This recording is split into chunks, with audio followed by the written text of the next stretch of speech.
Hello, everyone.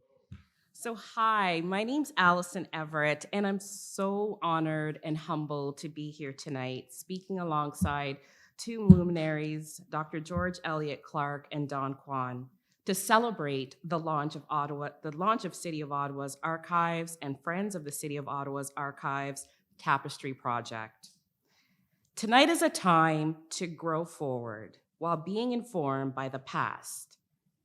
It's also a time to challenge our knowledge and our assumptions. It's a time to celebrate the tapestry of Ottawa's diverse communities and heritage. I also want to thank everyone who took time out of their busy Thursday evening to be here to celebrate this very monumental occasion.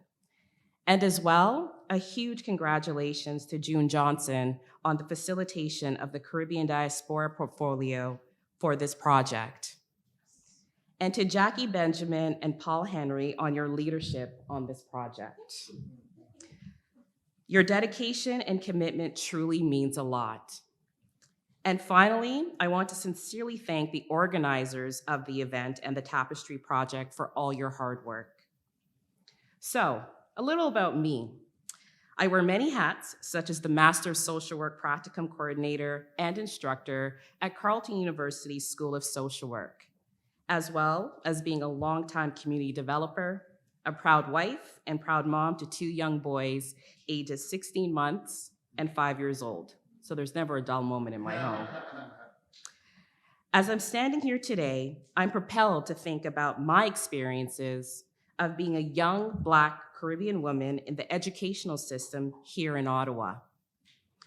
I often didn't see people who looked like me reflected in the course content, especially in history classes and in our school libraries. At school, in history class, I learned about important topics such as Lester B. Pearson, how the Rideau Canal was created, and the joys of winter festivities such as ice skating, hockey, and snowshoeing, all which was important.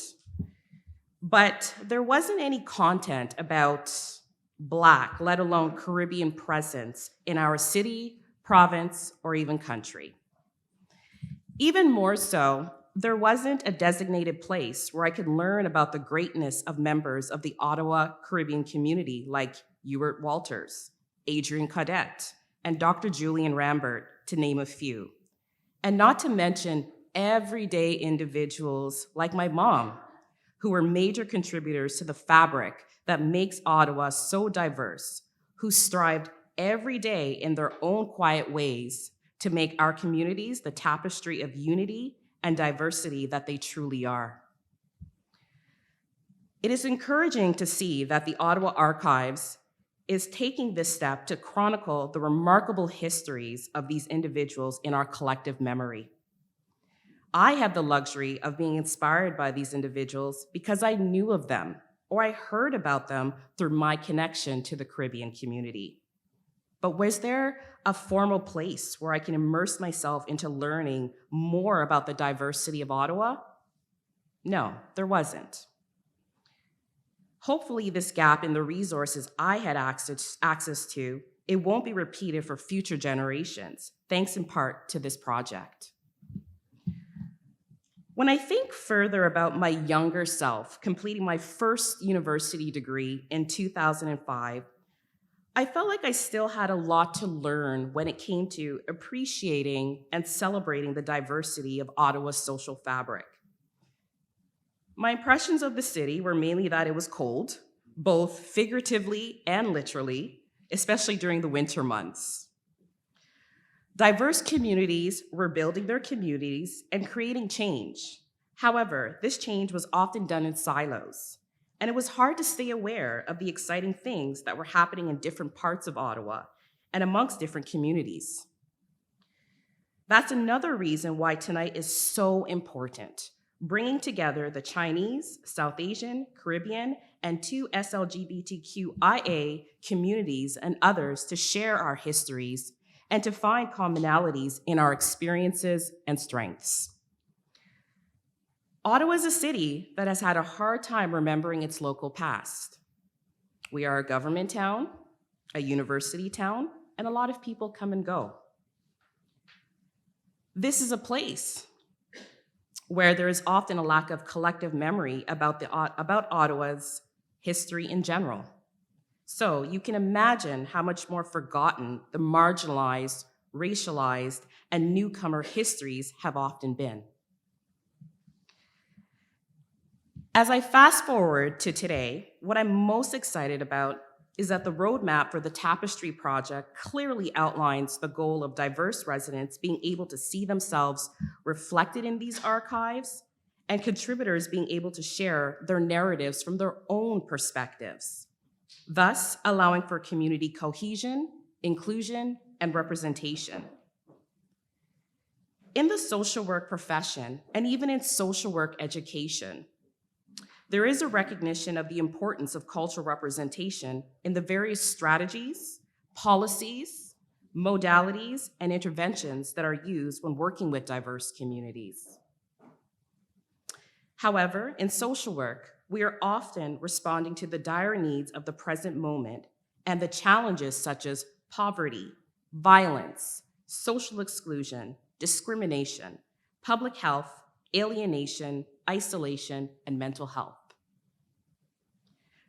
There often isn't the time and resources to counter alienation and isolation with the kind of deep responses rooted in our history that can make people at the margins feel like they truly belong.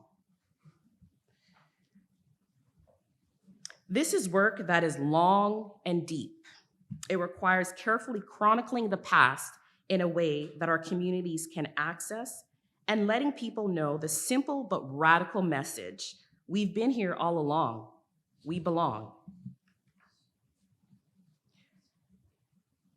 As such, I'm thrilled to see that the creation of this Tapestry project will also be a space for conversations about race, diversity, and culture being essential elements that can help create this sense of belonging. Slowly but surely, this project can be a tool of healing for the excluded. I also want to say this. It is really important that this archive not just be paper. Like the Black American scholar and historian Tia Miles writes in her book, All That She Carried, that when we base our histories purely on the paper archive, it becomes hard to see those who differed from the dominant ways of being in and seeing the world. Relying only on paper, Miles says, we are condemning whole communities to a historical abyss that perpetuates the persistence of archival gaps. That is how so many history books have written us out of the narrative, especially for Black women, Indigenous women, racialized communities, queer people, people with disabilities, and so many others. That is why it is also so important that this Tapestry project is not making the mistakes of the past and is including oral histories, spoken testimonies, and all kinds of sources rooted in the ways that our people communicate within and between our communities. That is the only way we can see the present of, Miles again puts, populations whose lives were mostly underrecorded or misunderstood. The Anishinaabe elder Basil H. Johnston, in his essay, Is That All There Is?, tells us that when we read the voices of the marginalized, you will get to know something of my thoughts, my convictions, my aspirations, my feelings, sentiments, expectations, whatever I cherish or abominate. Johnson warns us that books still present Native peoples in terms of their physical existence, as if Indians were incapable of meditating upon or grasping the abstract. I'd argue that the same is true for our communities. Sometimes the archives and history books recognize we were here, that we occupied space and time, but they don't tell us anything about how we felt, how we lived, how we sang, how we danced, prayed, or played. Ottawa history is full of people like Paul Barber, a Black man from Kentucky born into slavery who was the late 19th century Ottawa's foremost horse expert. He served the white ruling classes in Ottawa and took care of their beloved horses, and so he makes it into our historical record. But what was he thinking? What was he feeling? How did he understand the mostly white world he inhabited? We will never know. History in itself, as Tia Miles says, kept by our foremost who wove spiritual beliefs, cultural values, and historical knowledge into their flax, woolen, silk, and cotton webs, whose things become bearers of memory and information, especially when enhanced by stories that expand their capacity to carry meaning. History is a tapestry woven by our communities. The collections that will be brought forth as part of the Tapestry project are a step in the right direction of correcting these gaps and uncovering more fully these diverse lives and worlds. I hope this project will not only tell us who lived in our beautiful city and when, but also what Ottawa meant to these people and how they made sense of their place within it. It is also my hope that this project will make the archives a place where young people from diverse communities can come in great numbers to learn about their past and build a sense of belonging into their future.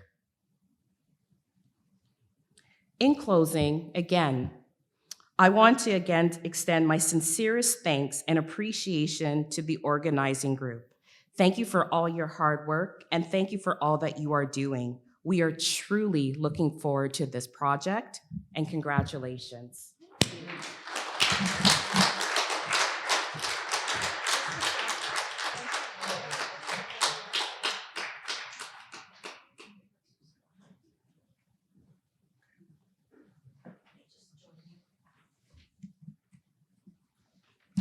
All right. Thank you so much.